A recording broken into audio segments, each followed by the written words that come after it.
Hi friends, welcome to my channel. இன்றைக்கி நாம் பார்க்க போகிறது ஸ்பைசி வெண்டைக்காய் பொரியல்.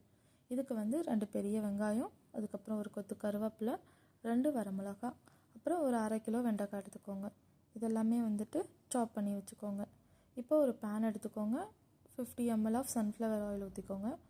ஹீட் ஆனதுக்கப்புறம் இப்போ மஸ்டர்ட் சீட்ஸ் ஆட் பண்ணிக்கோங்க. இதை ஆட் பண்ணதுக்கப்புறம் நம்ம சாப் பண்ணி வச்ச வெங்காயம், கருவேப்பிலை, வரமிளகா இது எல்லாமே சேர்த்துக்கோங்க. இது நல்லா ஃப்ரை பண்ணுங்கள்.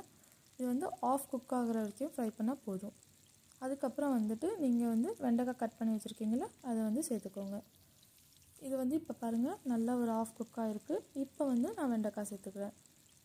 இந்த வெண்டைக்காய் சேர்த்ததுக்கப்புறம் நீங்கள் ஃப்ரை பண்ண ஒரு மாதிரி ஒரு பேஸ்ட் கன்சிஸ்டன்சியில் வரும். இப்போ நான் குக் பண்ணும்போது காமிக்கிறேன் பாருங்கள்.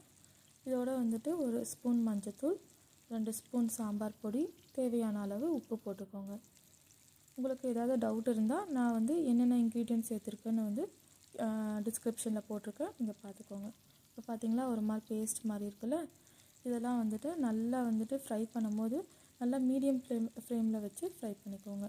இது ஃப்ரை பண்ணும்போது இதெல்லாம் உதிரியாக வரும். வெண்டைக்காய் உதிரி உதிரியாக வரும். அது வரைக்கும் நல்லா மீடியம் ஃப்ளேமில் ஃப்ரை பண்ணிக்கோங்க. இப்போ துருவி வச்ச 2 ஸ்பூன் தேங்காய் போட்டுக்கோங்க. இது போட்டதுக்கப்புறம் நல்லா இன்னொரு டைம் ஒரு 5 மினிட்ஸ் குக் பண்ணிங்கன்னா நல்லா இந்த மாதிரி குக் ஆகிடும். இப்போ பொரியல் ரெடி ஆயிடுச்சு. தேங்க்ஸ் ஃபார் வாட்சிங். எங்கள் வீடியோ பிடிச்சிருந்ததுன்னா சப்ஸ்கிரைப் பண்ணுங்கள், கமெண்ட் பண்ணுங்கள், லைக் பண்ணுங்கள்.